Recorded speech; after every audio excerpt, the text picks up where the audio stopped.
First of all, we thank Almighty Allah for giving us this day. As we all know, fellow viewers, our program Ask the Sheikh, and we having privilege from our sister TV stations, Ya Rahim TV and Kabas TV. They've been taking this program up.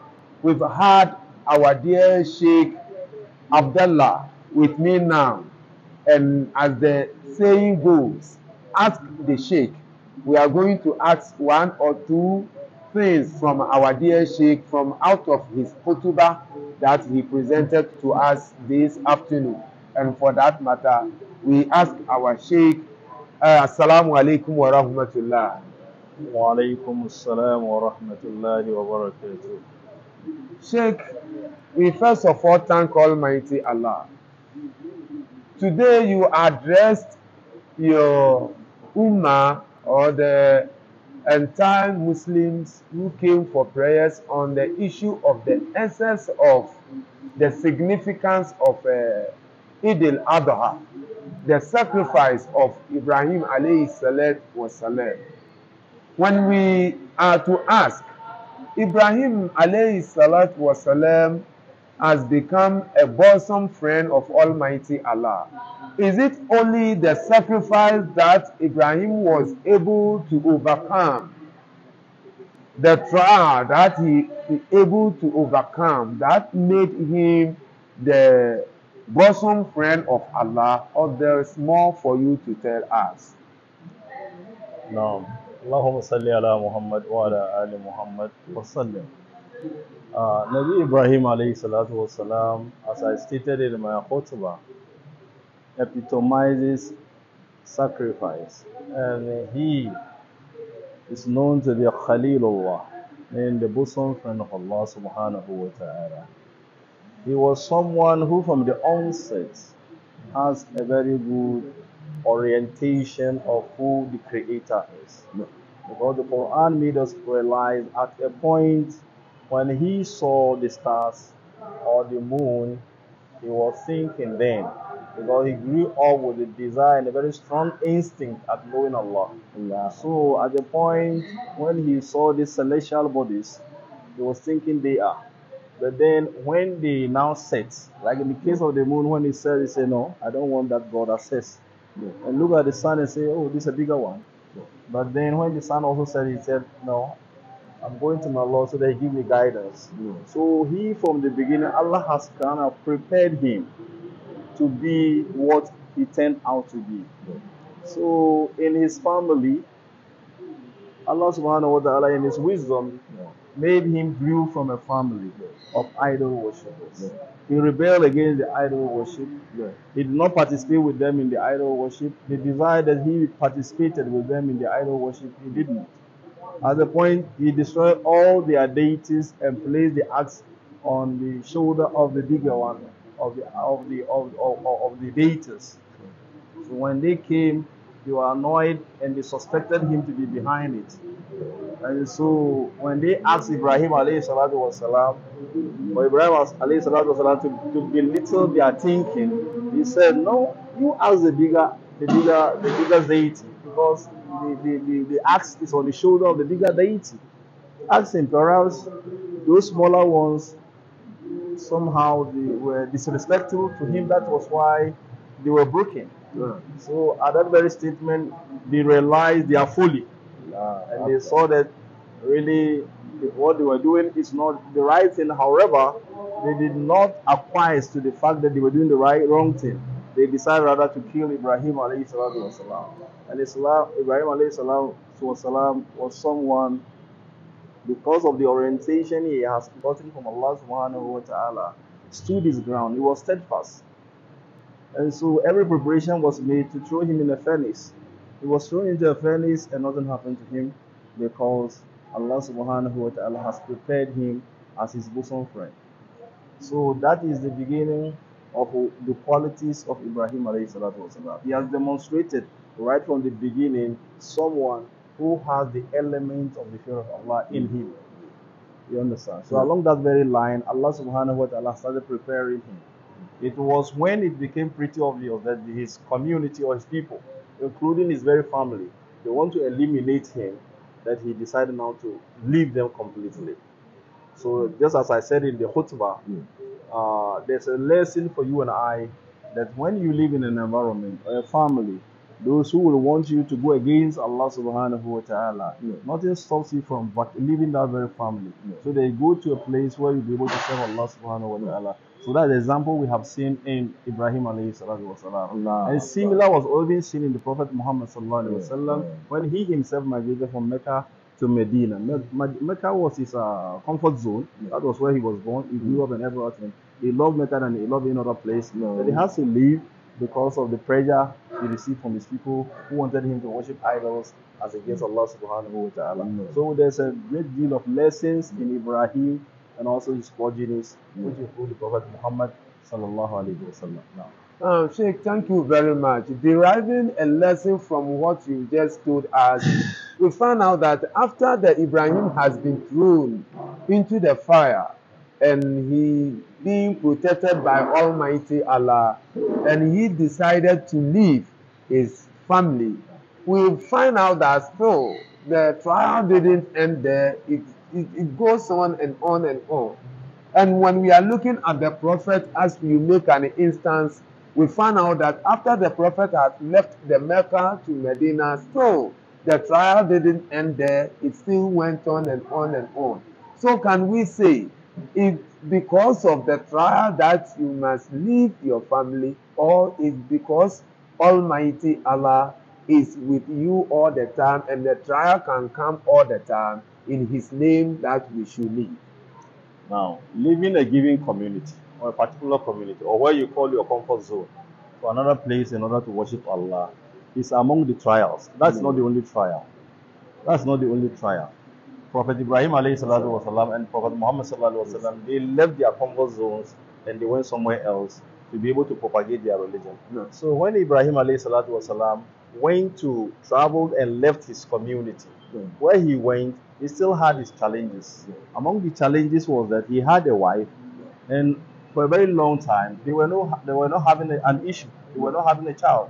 Allah has blessed him with everything, just as I've stated in my khutbah. But then the only thing that is missing in his life, which is so important than any other thing that God has given him, was a progeny, for him to have a child. You understand? Or upon whom will rest his posterity. So this was equally a challenge. You understand? This was equally a challenge in the life of Ibrahim alayhi salatu wasalam. He had everything at his beck and call. However, what was missing in his life was a child. So this he kept calling upon Allah, and he said, Rabbi habli min as-salihin. So, oh Allah, give me out of the righteous children. So here the lesson that you and I have is that no matter the length of time you have been in a marriage, don't lose hope that a child will come one day. Even if you hit the menopause stage, do not think hitting the menopause is something that can hold Allah back from giving a child. Because in the case of the wife of Ibrahim alayhi salatu wasalam, we have no doubt that she hit the menopause. And yes, she had a child. And the miracle that God did in the past, Allah has not stated anywhere that he cannot do it in the future. And he cannot do it in the case of any other individual except those who benefited from it in the past. So we saw Ibrahim close to 90 years, then he got a child. And the challenge he had, the other trial he had, aside of having the child at a very later age in his life, the other challenge was that when the child has now grown, and there were no other siblings, you understand? If there were other siblings, and Allah commanded him to give one of them out, it wouldn't have been much of a challenge.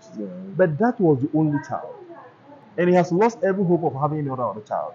Because he's 100 and something plus, because the child has now become mature. So this is what he saw in the dream. When God said, slaughter the child. It's a challenge, it's a trial. And Allah subhanahu wa ta'ala called it a trial. You understand? So the trial in the life of a believer, they come in different forms. In this very case, we saw what happened between Abraham, between him and his own biological parents, and also the community at large, when they made effort to destroy him. That was the first challenge. And when he left them, the second challenge was that he was looking for a child that will be his own biological child, that will sustain his posterity, the child did not come until such a time that almost all hope is lost. And when the child also came and became matured without other siblings, that mature child that every hope is lost to have any other child, that child, he was commanded to slaughter that child. That's a very, there is, you can't compare the trial to this. That's why Allah Himself said, Inna hadha lahu al-bala'ul mubin. Allah says, in this is a manifest trial. The trial was very big. That Ibrahim alayhi salatu wasalam, they were able to surmount it. And in the case of the trial in slaughtering the child, the trial was to the two of them. The command was to the father. And also the father they communicated the command to the child. And the child told his father that, I'm ready for you to execute whatever God has commanded you to do. And the child knew the implication of what that will mean. It means they are going to exterminate him. But he was ready to have that extermination carried out. Hence, it is God's command. So when it comes to obedience to Allah subhanahu wa ta'ala, because you are obedient to Allah, or you are closer to Allah, and you obey Allah at all times, does not mean He will not subject you to trials. Because Allah Himself stated in the Quran, that because people say that they believe, they pray 5 times a day, they perform their hajj, they give their zakat, does that mean they will not be subjected to trials and tests in life? Allah subhanahu wa ta'ala says He has tested people before us, those who really had faith in Him. And an instance is the Prophet Muhammad himself, and an instance is also Ibrahim alayhi salatu wasalam, and an instance is Ayub alayhi salatu wasalam. These were all men of God who were subjected to one form of trial or the other. You understand? So for someone to say he has faith in Allah does not simply mean Allah will not test him. He will not be subjected to difficulties in life. It's to test and showcase the kind of faith you have. So there's nothing wrong in trial. Trials is just to bring out the beauty in you. Sometimes you will not even know that there are certain things you can do. But it's only when you undergo those trials that you come to appreciate that, Alhamdulillah, Allah has given me the fortitude to go through certain difficulties. Sheikh, thank you very much. I think all these things run or boils up to lessons. And for that matter, Muslims doing same as a day of sacrificial. What are you expecting from the entire Muslims after they have gone through this sacrifice? Now, the sacrifice, what we call Eid al-Adha, that culminates, or that is the climax of the rites of Hajj, which is observed on the 10th of Zulhijjah. It's a period that Allah wants us to commemorate this very noble act of Ibrahim alayhi salatu wasalam. And when an act is said to be commemorated, there's a lesson in that very act. Other than that, there's no need for any commemoration.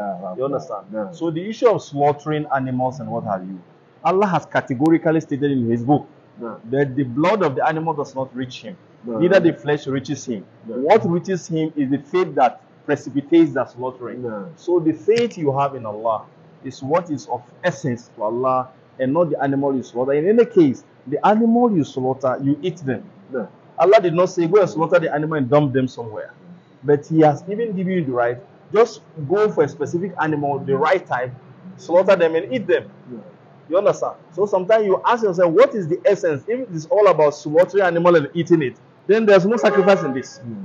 So the actual sacrifice is where Allah said, that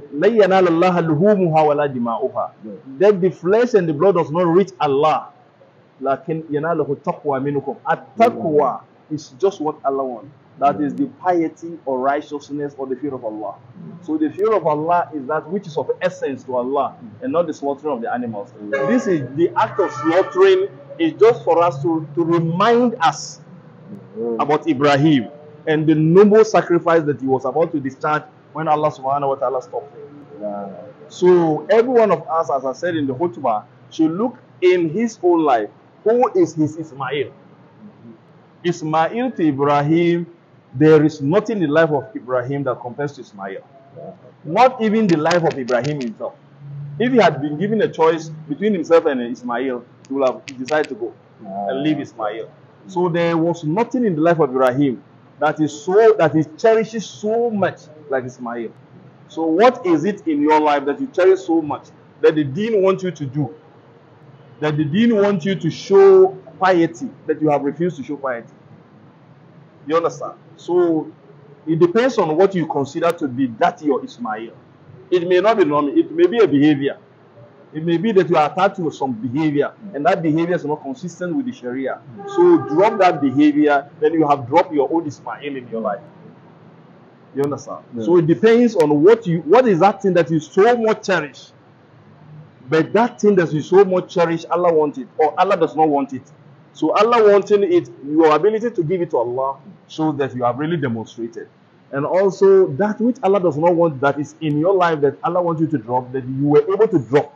However dear it was to you, this is something that Allah cherishes much.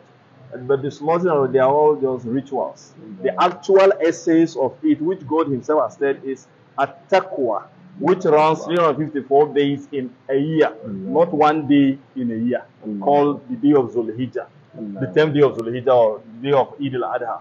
No, it must permeate our 354 days in a year. That is showcasing our taqwa, whether we are in our privacy, whether we are in public, our relationship with people, how we relate with people, must be done in a manner that is consistent with the requirement of the Sharia. Now, Sheikh, we thank you very much, and we know that ask the Sheikh, as the program says, by Almighty Allah willing, getting closer to the day of the sacrifice, we know we shall meet you again for another edition. And we say thank you. May Almighty Allah richly bless you. Jazakumullah khairan for giving me the opportunity. Inshallah. Fellow viewers, that brings us to the end of our program. Allah willing, we shall meet again. Assalamu alaikum wa rahmatullahi wa barakatuh. Wa alaikum assalam.